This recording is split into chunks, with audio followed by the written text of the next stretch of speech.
I'm going to call the honourable member for Richmond.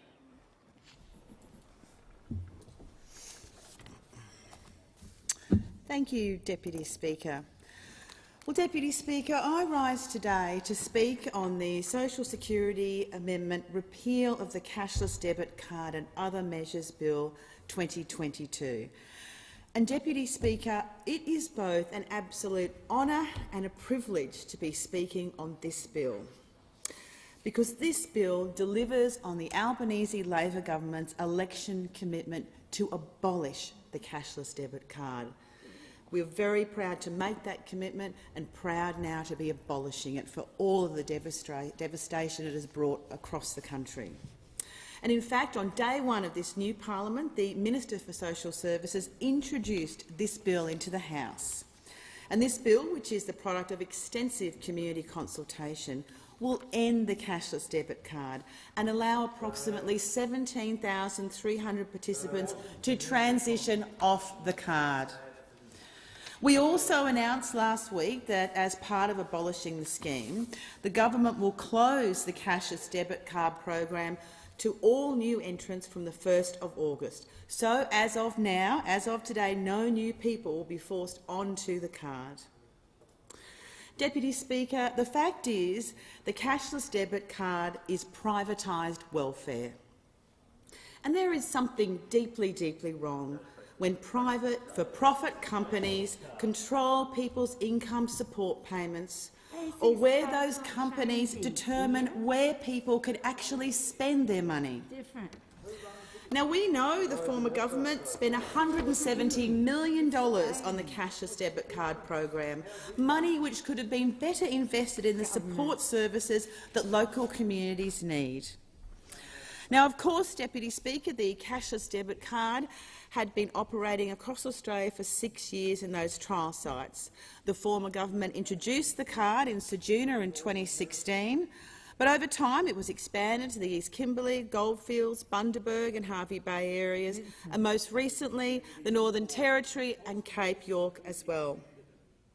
Now, of course, the concerns that many people raised was that the previous government actually intended to roll it out even further, even much further than that. And it's good to now hear the opposition confirming their plans. They were going to roll the cashless debit card out across the country.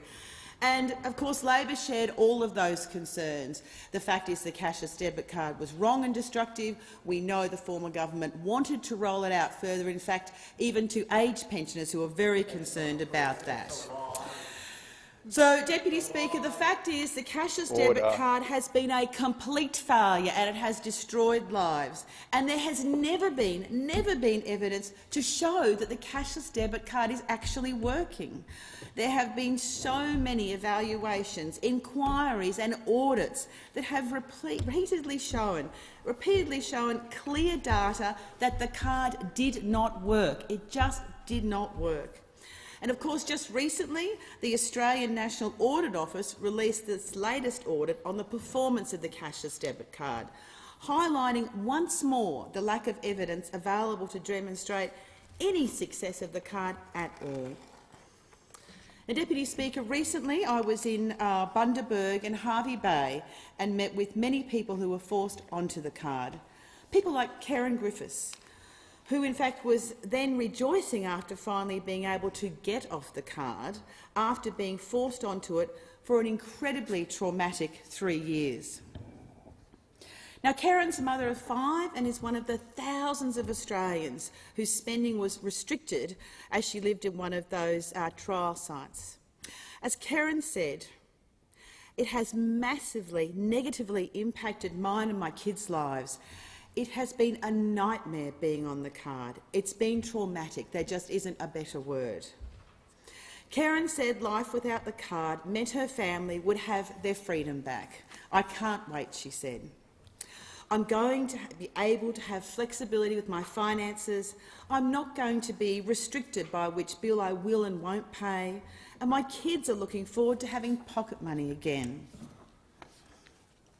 Deputy Speaker, being forced onto the card meant that those people had 80% of their government payments placed onto the Indue-controlled cashless debit card. that could only be used in approved locations for approved purchases and could not be used to withdraw cash.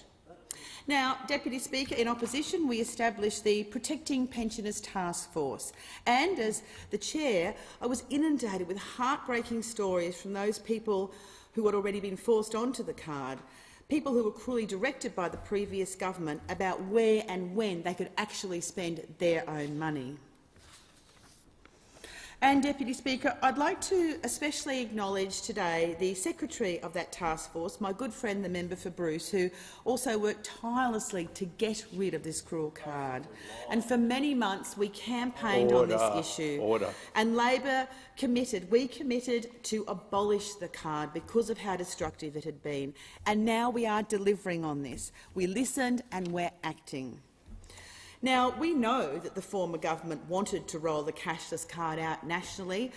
We heard them say it many, many times. And they wanted to extend the card's operation to many more pensioners, including aged pensioners.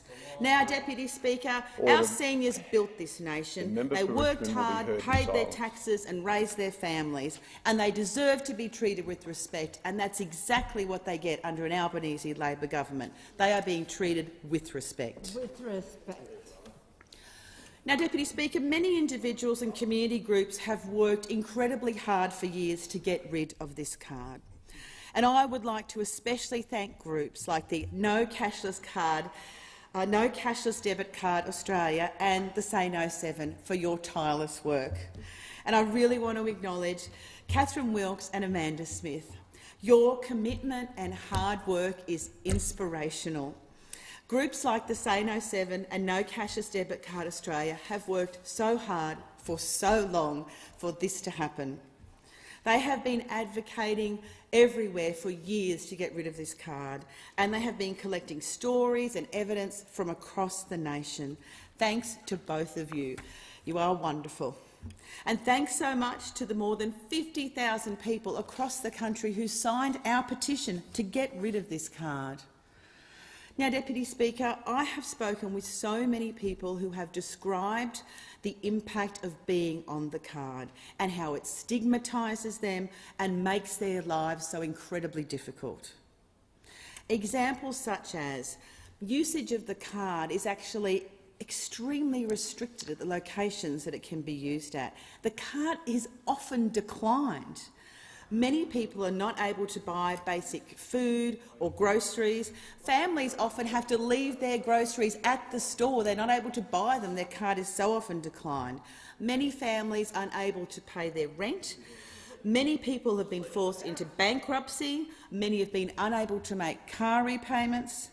And in so many cases, they're not able to buy second-hand clothes or school uniforms because they can't access cash to buy them. So they can't, like a lot of people buy them through Facebook groups by using cash to buy second-hand uniforms. They can't afford to buy them. So this has had a devastating effect on individuals. It is degrading, and this card has stripped away many people's rights and, in many cases, their dignity. And I'd like to highlight again a case I've told the House before, the case of Bianca. Deputy Speaker, Bianca has to wear plus-size bras, size 16H, and she can only afford to buy this specific bra on eBay, which of course is a blocked merchant under this scheme. So what did Inju make Bianca do? They insisted she send photos of the bra, then she had to get permission to do it, then show proof of purchase. She was completely humiliated into buying a bra that she could have bought on eBay and had to go through this really degrading process. Or the case of Jocelyn, who is 65 years old on a disability pension and forced onto the cashless welfare card just because of where she lives. She's always manages her own finances, and as Jocelyn says, I don't need anyone else to do it for me or to know what I'm spending my money on. It's hard enough being on a pension without 80% of it being put on a card you can't use everywhere. Speaker, this card is insulting, demeaning. It is downright wrong. Now, pending the passage of this legislation, this bill will enable more than 17,300 existing cashless debit card participants to be transitioned off the card, which we aim to be from September this year. It will also ensure the Families Responsibilities Commission can continue to support community members by placing them on income management where the need exists, or they do want to be on it. I want to make it clear that for participants transitioning off, there is no requirement after this bill passes for a participant to prove anything in order to move off the card. Secondly, every participant will be transitioned off the card once this bill passes the parliament, and the CDC will be abolished. It will no longer exist. Now, of course, where participants require continued assistance with budgeting or transferring direct debits from the cashless debit card or referrals to other support services, there will be help available. We want to ensure we provide that support to people as they transition off the card. We are consulting with them to make sure there's support services for them, unlike the fact when they were placed onto the card, it just happened. Now, also, part of that support is including the option for voluntary income management if people choose. That's what voluntary income management is. They have to choose that. And when it comes to income management, the primary principles around it should be that it's voluntary, that it is not privatised, that it's supported by evidence and it's subject to ongoing evaluation. And we respect the right that some individuals may want to voluntarily be on income management, or some communities might want that. But it is being approached in a very different way from this government as opposed to the former government who forced so many people onto the card. And Deputy Speaker, our government is committed to ensuring communities and individuals are properly supported to transition off the card. And we will continue to keep consulting with those people in those communities, those people on the cashless debit card, about the future of the support services that had been funded through this program. And we do want to provide that individual support to people who may need assistance with processing issues, particularly around moving payments and where it may be taken from. Deputy Speaker, we have listened to many people. We have listened to First Nations community leaders, we have listened to service providers, and very importantly, we have listened to cashless debit card participants in these communities. We have heard them loud and clear. Thousands and thousands of people that have been on this card have made their views incredibly clear to us over a very long period of time. Deputy Speaker, the fact is, as I said early on in my contribution, privatised welfare does not work. And I think nothing highlights that more than the disaster of the cashless debit card. And so many people, in talking with them, what they have told me, what they've told us is the shame and anguish the card brings, and it makes them feel like they are constantly being punished and demonised. Well, the Albanese government has said enough is enough. We are calling time on the cashless debit card. We have listened. We know what people have been through. The fact is there is a better way. And that's why the Prime Minister said removing the card would be absolutely central to our agenda if we are elected to government.